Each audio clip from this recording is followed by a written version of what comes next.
To remove the USB assembly from the server, disconnect the USB assembly cable from the system board.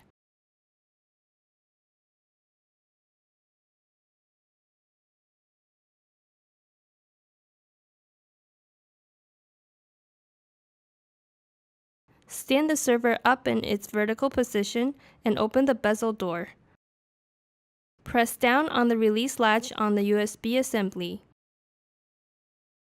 Rotate and release the USB assembly from the server.